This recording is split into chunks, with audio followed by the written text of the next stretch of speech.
Hello and welcome to Chabot News for October 16, 2025. My name is Lala D, and today we will be covering the resignation of France's Prime Minister, scarily real Halloween decorations, and shooting reports in South Carolina.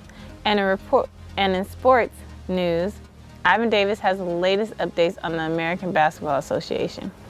All that and more coming up in today's edition of Chabot News.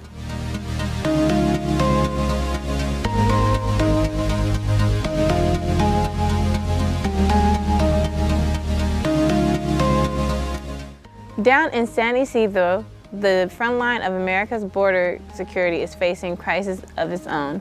As the government shutdown drags on, agents are being asked to do their full jobs without a guaranteed paycheck. It is a test of duty, resilience, and the human cost of political gridlock. Here is their story. At the San Isidro point of entry, U.S. Customs and Border Protection officers see about 60,000 cars total every day. Jorge Llanos is an officer with U.S. Customs and Border Protection and says they're the first line of defense. Working on the POEs, the ports of entry, making sure that all the people that are coming across, whether they're U.S. citizens, residents, or foreigners, have an ability to come in the proper documents or the status to come in. But now, officers are going to have to do all that without a paycheck. The next time they're supposed to get paid is next weekend. Llanos says there shouldn't be impacts to the public, but says things may change if the shutdown goes on for too long, with officers possibly opting out of coming to work. When things like this happen, it is a slap in the face. It shouldn't happen. We shouldn't be the first ones to feel the brunt. This isn't the first time U.S. Customs and Border Protection officers have had to deal with the government shutdown. Back in 2018, during President Trump's first term, the government shut down for 35 days, and the officers had to go without a paycheck then, too. He says right now, younger officers may face more uncertainty when it comes to paying for things like rent and food. It is difficult to live in the area. Housing is expensive. Groceries weren't that bad in 2018, but they've gone through the roof in the last year. Llanos says officers are bracing themselves for what happens on the federal level. The only thing that we can rely on is basically each other. Hopefully we'll be able to come up with different groups to help out and unfortunately just dip into our savings accounts. In San Isidro, Jane Kim, ABC 10 News. U.S. Customs and Border Protection officers at the San Isidro port of entry are preparing to work without pay as the government shutdown looms. They say public services shouldn't be affected immediately, but warn morale could drop if it continues. Many worry about affording essentials as costs rise. After less than a month on the job, French Prime Minister Sébastien Lecornu has resigned. Lecornu made the announcement Monday, just hours after unveiling his new cabinet, sending political shockwaves across France. Lecornu blamed endless party divisions and egos in parliament. Both the left and right blasted his cabinet as a betrayal of his promise for change. Markets fell as plans for Tuesday's budget vote collapsed. Political scientists say it is now up to President Macron to decide whether to dissolve parliament or call for new presidential elections. If you can't find your favorite foods, immigration policy may be to blame. The Labor Department says restricting new migrants and deporting current ones has led to a labor shortage. It goes on to say that shortage has increased the risk of supply shock-induced food shortages. One farmer in Oxnard, California stated that since the crackdown on immigrants, his workforce has decreased from 300 workers to just 80. The Secretary of Agriculture previously suggested that 34 million Americans on Medicaid could fill many of the jobs left vacant by immigrants. The Labor Department disagrees, saying it doesn't think unemployed or underemployed Americans want the jobs. The agency's comments were part of a document discussing an interim rule that lowers the wages of temporary agricultural workers here in the U.S. under the H-2A visa program. Halloween is near, and that means homeowners with festive decorating chops will be pulling out all the stops. But did a pair of ambitious, Halloween-loving Southerners take it a little too far? Jeremy Roth has today's Take a Look at This. A South Carolina couple's eerily real Halloween house display has become a very hot topic locally and beyond, and it's easy to see why. Before we go any further, no, this house is not actually on fire, and no, you aren't bonkers for thinking so. Plenty in the city of Fountain Inn thought the same after homeowners and well-known Halloween enthusiasts Sam Lee and Amanda Payton revealed this year's surreal seasonal setup, created using a mix of decorations, lighting, and effects. The hyper-realistic results sparked not just fervor, but also fear, prompting calls to the local fire department, which, according to WYFF, says it was informed of the decor by the homeowners ahead of time. The department is using the display's viral fame for good, partnering with the couple and the American Red Cross to make a video on fire safety for National Fire Prevention Week. Another seasonal decoration in Montana isn't so much turning heads as it's craning necks, as a decades-strong fall tradition at the University of Montana once again has folks looking up. According to KECI, every fall for some 30 years now, a pumpkin mysteriously appears precariously perched atop a spire above the campus's main hall. It reportedly started in 1995 and has become an annual tradition, but no one has really claimed responsibility. And according to this shadowy anonymous interview, getting it up there first has become a competition between the college and the students. The university has hired some outsourced people to put it up safely. We still try to race them to do it first. Well, thank you for your service, mysterious, creepy Dementor. For Take a Look at This, I'm Jeremy Roth. Thanks for that crazy report, Jeremy. I'm sure that I would have called 911 had I seen that house on fire decoration. That was far too realistic for my liking. Now let's see what's going on in the world of sports with Ivan Davis. Thank you, Lala D. The American Basketball Association is back in Oakland. The California Golden Tigers will be representing Oakland in the ABA, and last Saturday played for a shot at a tryout for the Golden State Warriors in the famous 3-on-3 tournament, Hoop It Up. I went out to cover these courageous athletes.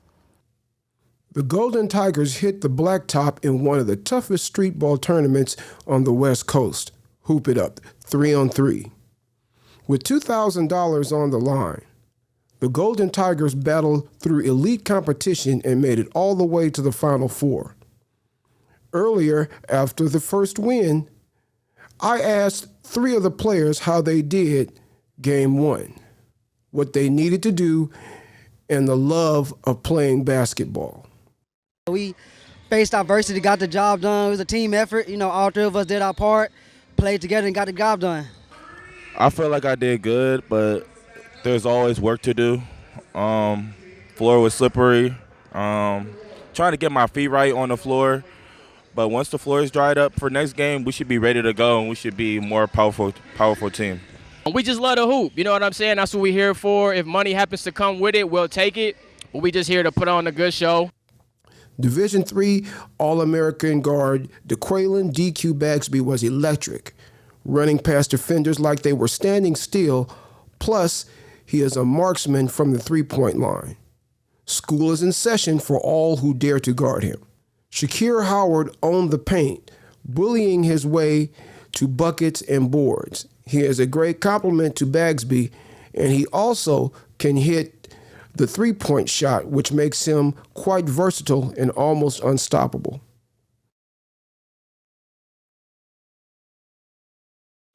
D. Henderson locked down the perimeter, making life miserable for opposing guards.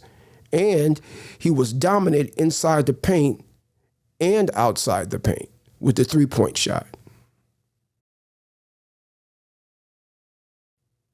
Now, who is Corey Douglas?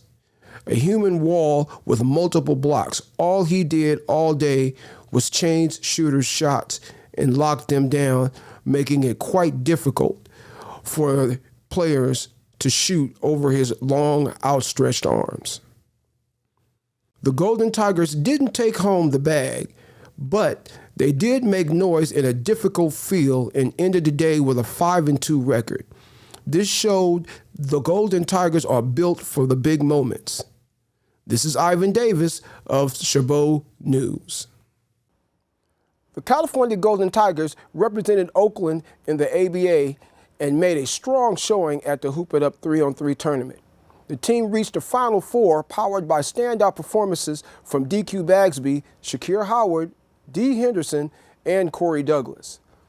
Though they didn't win, their 5-2 record proved they're ready for the big stage. Good news, Raider Nation.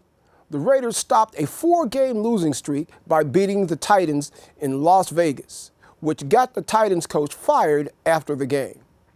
The defense was dominant all day long as Devin White was spectacular. Let's see the video. The 2025 WNBA champion Las Vegas Aces with the trophy at the game.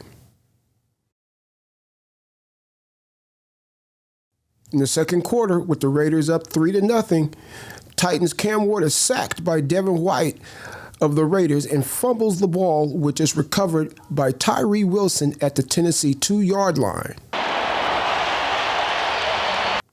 After the turnover, Geno Smith throws a 4-yard touchdown pass to Michael Mayer for a 10-0 Raiders lead. Early in the third quarter, Ashton Jeanty then runs for a 3-yard touchdown to extend the Raiders' lead to 17-0 Raiders. Late in the fourth quarter, Titans Cam Ward fumbles the ball and is recovered by Thomas Booker IV. This was Ward's second lost fumble of the game, ending the scoring for the day. Final score, Raiders 20, Titans 10. The Raiders snapped a 4-game losing streak with a 20-10 win over the Titans in Las Vegas. Linebacker Devin White led a dominant defensive effort with multiple sacks and forced fumbles. Geno Smith and Ashton Jeanty added touchdowns to seal the victory. I'm Ivan Davis. Now back to you, Lala D. Thanks, Ivan. It's International Plasma Awareness Week, a time to put a spotlight on the importance of life-saving plasma donations. Experts say that many blood donors may not know much about giving plasma, but it's a critical part of helping people with certain medical disorders. It's also used in emergencies. In today's Health Minute, Mandy Gaither has more on how plasma-derived therapy helps sustain life. When he started elementary school, Jana Matthews says her son kept getting a cold that would always end in pneumonia, antibiotics, hospitalizations, even the removal of his adenoids didn't help. It was devastating, and there was that mom instinct in my belly that something else was wrong. At 7 years old, Matthews says her son was diagnosed with common variable immune deficiency, or CVID. His body doesn't produce enough antibodies to fight infection. She says doctors treated him with human plasma. When I tell you it was night and day, within 24 hours, he was a normal 7-year-old boy running around the house, wrestling with his brother and our dog. And it was like a plant that finally got sunlight and water. These therapies depend on donations. Giving plasma is different from donating whole blood. The Plasma Protein Therapeutics Association says it's collected through a machine that separates the plasma from a healthy donor's blood. The remaining blood components are then returned to the donor. The process takes about an hour.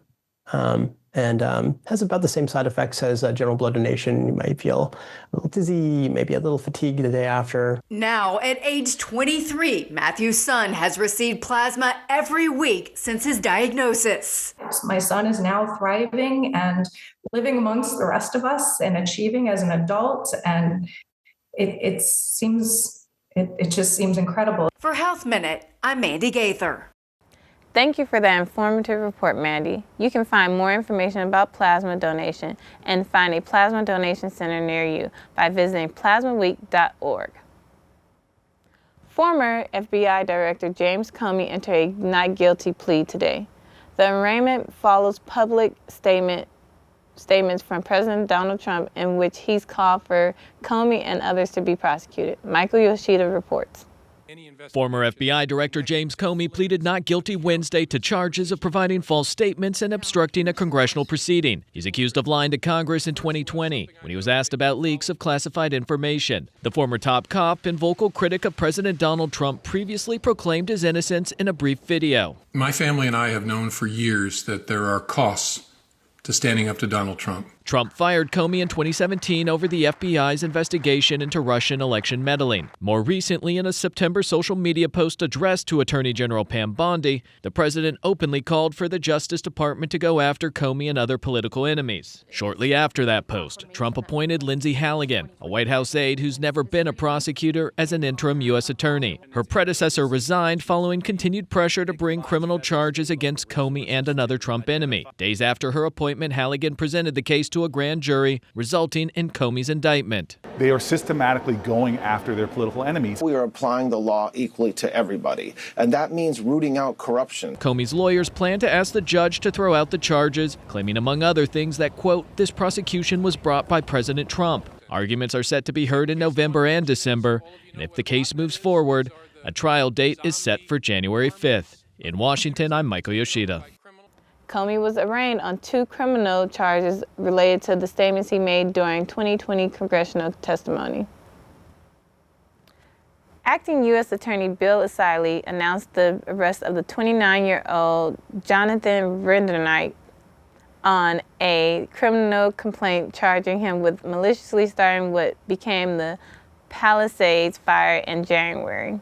He shared a photo of Rendernight on X. Also shared was an image that O'Reilly said Rendernight created on ChatGPT, depicting a burning city that is part of the evidence in the case against the suspect.